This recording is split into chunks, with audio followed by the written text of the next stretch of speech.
안녕하십니까. 미술에 의해 수업을 맡은 정현선입니다. 여러분 반갑습니다. 1차, 2차 때는 얼굴도 모르고 제 얼굴이 궁금했죠, 여러분들? 그래도 조그맣게 얼굴이 나오니까 여러분들이 그냥 재밌게 수업을 듣기 바랍니다. 벌써 3주차가 됐네요. 3주차 수업은 이 자연미와 조형미에 대해서 수업을 진행할까 합니다. 목차를 보면 이 자연미와 조형미의 이런 자연미, 조형미, 또 미술의 활용, 그 다음에 동서양의 자연관, 또 자연미와 조형미의 조화, 생활 속의 미술, 또 미술과 문화 이런 것들을 한번 다뤄보려고 합니다. 그럼 시작할까요? 첫 번째 자연미입니다. 이 자연미라는 거는 이 자연 그 자체를 이야기를 하겠죠. 자연 자체 이런 형태나 색, 구조 이런 것들에서 느껴지는 이런 순수한 이런 아름다움을 이야기합니다. 또 이런 그 자연의 이런 스스로 이런 엄격한 이런 조화와 질서를 이루어서 모든 예술의 원천을 이루는 것이 이 자연입니다. 우리 전통은요, 자연을 거스르지 않으며 자연과 함께 조화를 이룰 수 있는 이런 삶과 조형을 추구하고 있습니다. 그래서 어떻게 보면 이 자연미다 하는 거는 자연 그 자체를 보면 되겠습니다. 그래서 제가 지금 요 그림들을 가져왔는데요.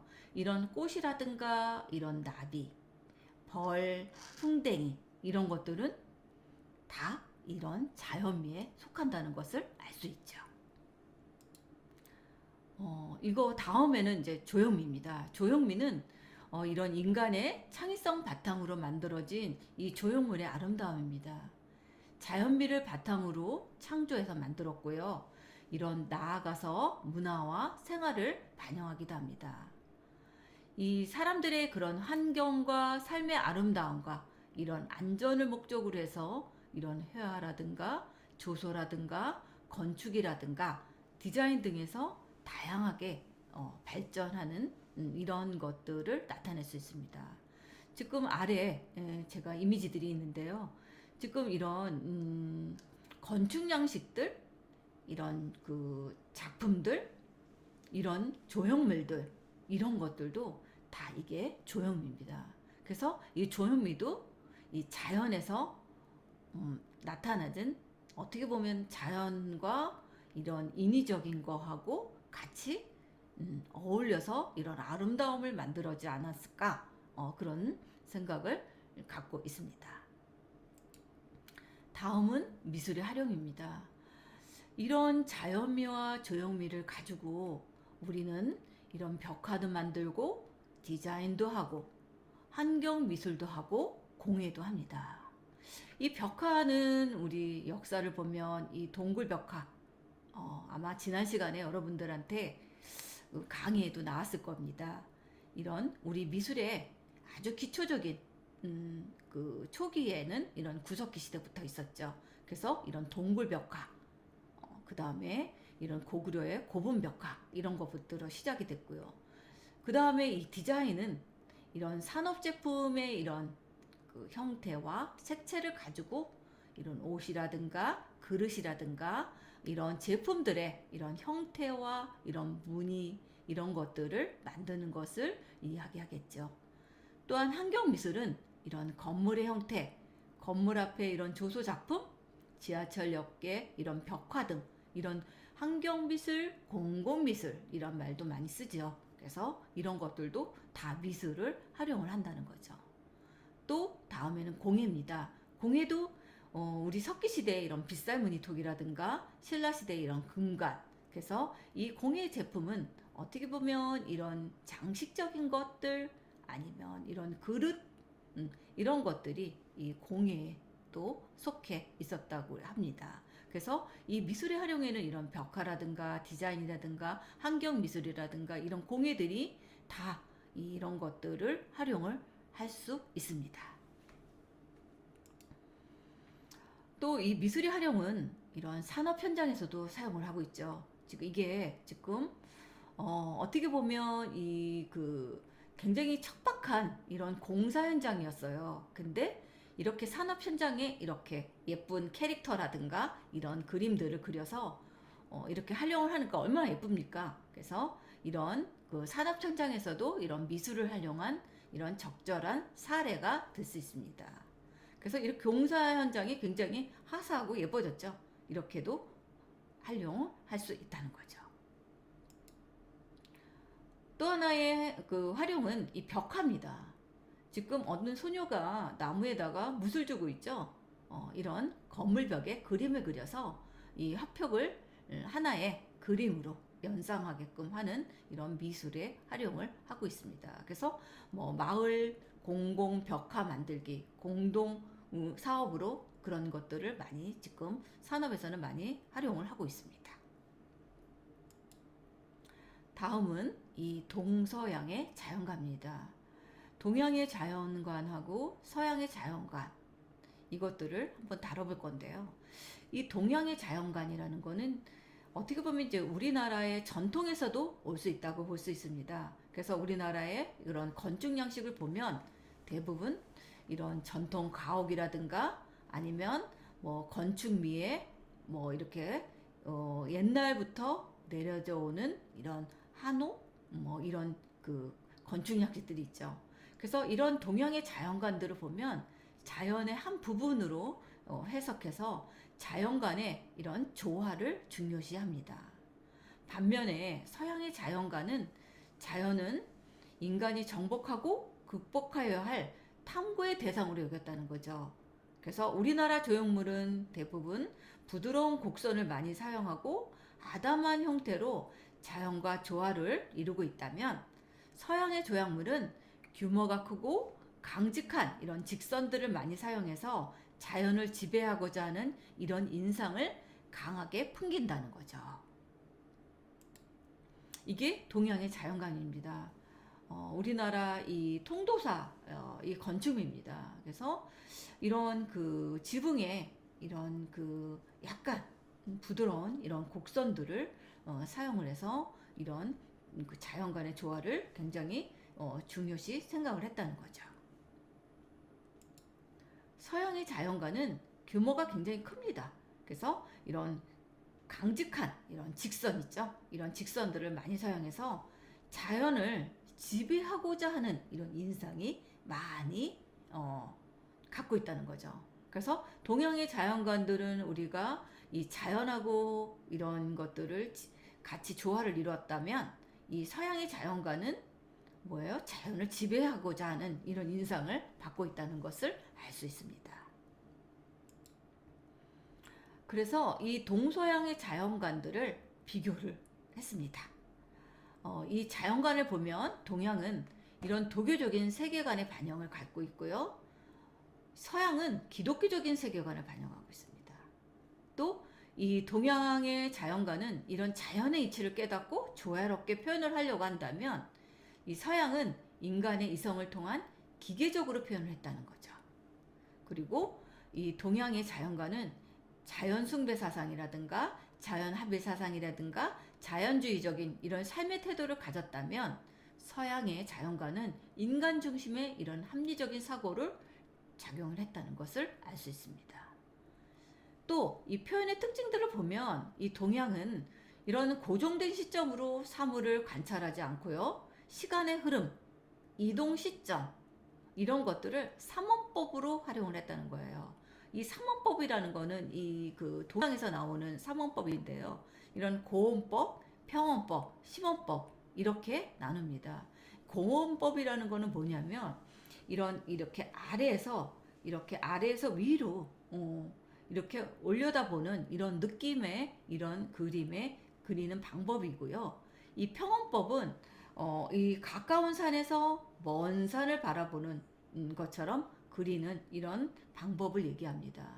또 심원법은 뭐냐면 위에서 아래로 내려보는 이런 본 것처럼 이런 방법을 우리는 삼원법이라고 얘기합니다. 그래서 이 동양에서는 이런 삼원법 어떻게 보면 이런 시간의 흐름, 이동 시점 이런 것들을 중요시 생각을 했다는 거죠. 그렇다면 서양에서는 이런 고정된 시점을 하나 가지고서 거기에 이런 시각을 중심으로 해서 관찰해서 화면에 앞, 뒤 이것들을 객관적으로 사실을 추구하는 이런 표현을 했다는 겁니다. 또 이 동양에서는 굉장히 위압적이고 장대한 느낌의 이런 몇 개의 경관이 전체적으로 이런 조화를 이루었다면 서양에서는 자연의 일부를 따로 떼어서 외관의 이런 아름다움을 묘사했다는 게 특징이라고 볼 수 있습니다. 그래서 이 동양의 표현은 생명체의 이런 원초적인 기운을 묘사하는 기운 생동의 이런 목표를 가지고서 했다는 게 이 표현의 특징으로 들 수 있습니다. 다음은 이 자연미와 조형미의 조화입니다. 이렇듯 이 회화라든가 조소라든가 건축이라든가 디자인 등과 같은 이런 모든 조형물은 그 발상이 자연으로부터 얻어지는 것이 대부분이었습니다. 그래서 이 자연으로부터 오는 이런 아름다움을 찾아내고 이것을 바탕으로 해서 새로운 조형미를 창조하는데 이것은 자연에 대한 이런 감동과 모방에 의해서 이루어진다고 할 수 있습니다. 그래서 이런 조형물의 발상이 주로 자연에서 얻어지는 것이 사실이나 자연을 그대로 모방하는 것만이 참다운 조형미라고는 할 수 없다는 것이죠. 자연에서 받은 감동을 인위적으로 재구성해서 새로운 이런 인공물을 창조하는 것이 참다운 조형 활동이라고 할 수 있습니다. 그래서 어떻게 보면 이런 그 자연미와 조형미의 조화는 모든 예술에 공통점으로 다 어우러져서 가야 된다고 볼 수 있습니다. 다음은 이런 자연과 조형과의 관계입니다. 그러면 자연은 뭘 주고 조형은 어떤 관계를 갖는지를 한번 생각해 보자는 거죠. 자연은 우리에게 이런 삶의 안식을 준다는 거죠. 그리고 조형은 우리에게 삶의 의미를 준다는 거예요. 그래서 이 자연과 조형은 항상 이런 긴밀한 연관성에 의해서 함께 존재하고 공유한다는 거죠. 그래서 이 자연미와 조형미의 조화를 이룰 때 조형은 자연을 더욱 아름답게 함과 동시에 삶을 아주 풍요롭게 할 수 있다는 거죠. 또 인간과 자연의 관계를 보면 자연을 파괴하지 않고 이런 조형미와 조화시키는 것은 인간이 추구하는 세상의 아름다움이라고 할 수 있고요. 이를 잘 보존하고 가꾸는 것은 우리의 의무라고 합니다. 그래서 이런 자연과 인간의 관계, 자연과 조형과의 관계는 항상 우리 사람들이 항상 생각하고 이것들을 잘 보존하고 가꾸어야 됐다고 할 수 있겠죠. 또 이 자연미와 조형미의 조화에서 이 조형물의 특징들을 보면 우리나라 같은 경우에는 다 이런 전통에서 오지만 이게 불교나 유교 이런 것들의 관련이 굉장히 많습니다. 그래서 이런 자연과의 조화를 굉장히 중시했는데요. 이 대부분 보면 이게 그림들이 이런 수평적인 개방적인 이런 실내 구조를 많이 가지고 있는 게 우리나라 조형물의 특징이라고 할 수 있고요. 서양의 조형물의 특징들은 아까 제가 그 동양과 서양의 이런 그 전통에 대해서 설명한 것처럼 서양은 이런 기독교에서 오죠. 그래서 이런 회교하고 관련이 있다고 볼 수 있습니다. 그래서 자연을 지배하는 이런 대상으로 여겨진다는 거죠. 그래서 자연을 지배하고 싶어하는 이런 인간의 이런 대상이라고 볼 수 있겠죠. 그래서 어떻게 보면 이 서양은 굉장히 수직적인 구조고 수학적인 질서를 기초로 해서 지어졌다고 할 수 있습니다. 이거는 자연의 조형물이에요. 얼굴 모습을 가지고 있죠.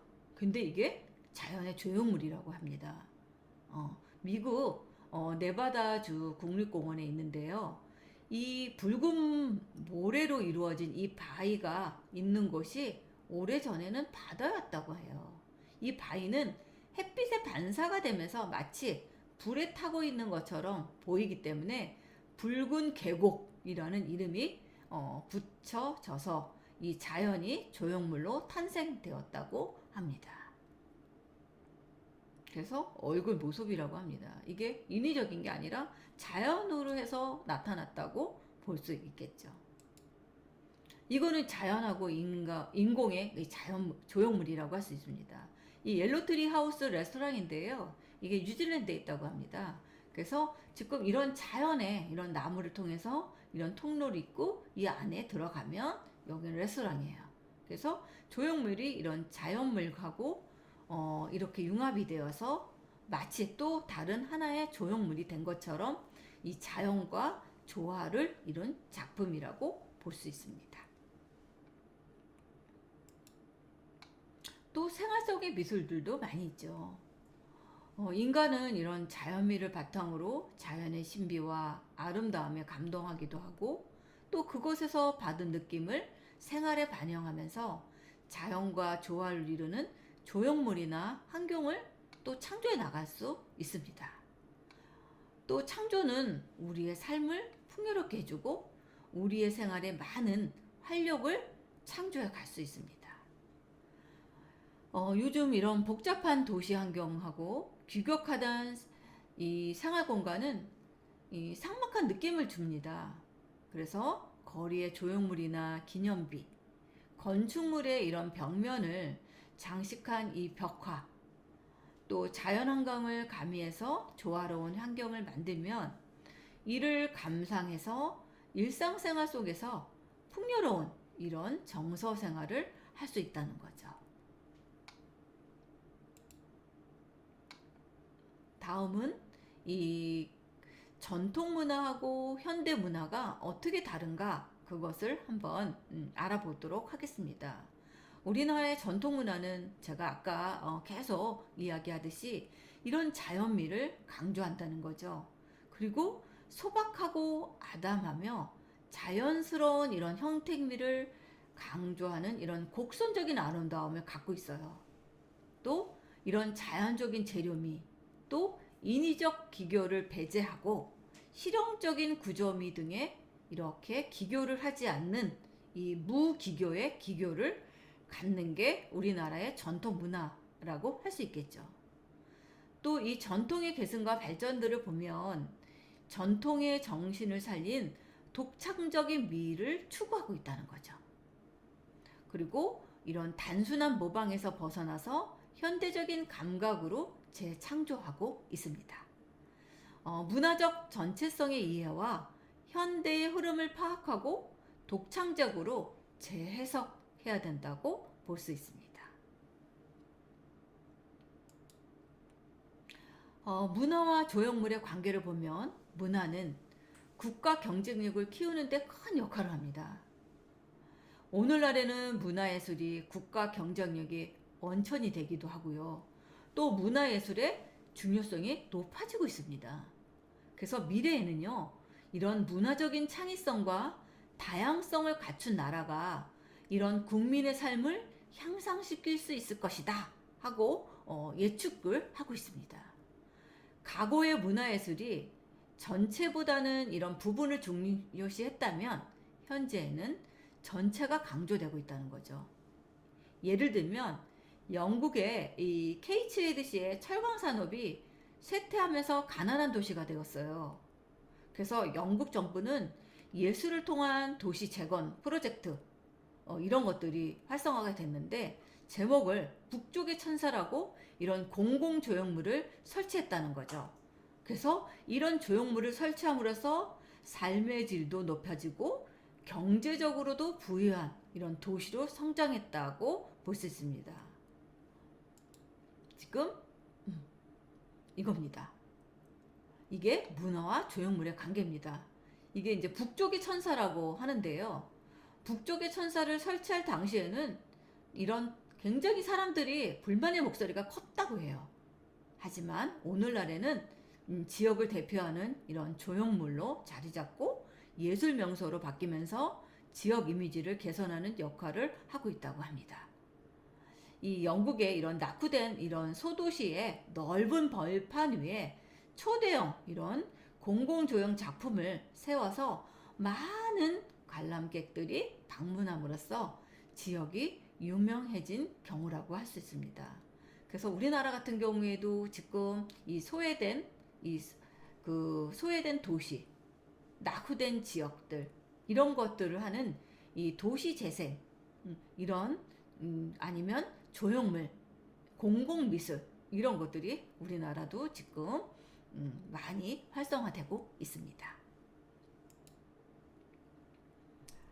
그래서 이 공공미술과 사회, 그래서 생활 속에서 이런 시각 이미지, 시각 문화는 그 시대의 이미지를 만들어 나가고 반영한다는 거죠.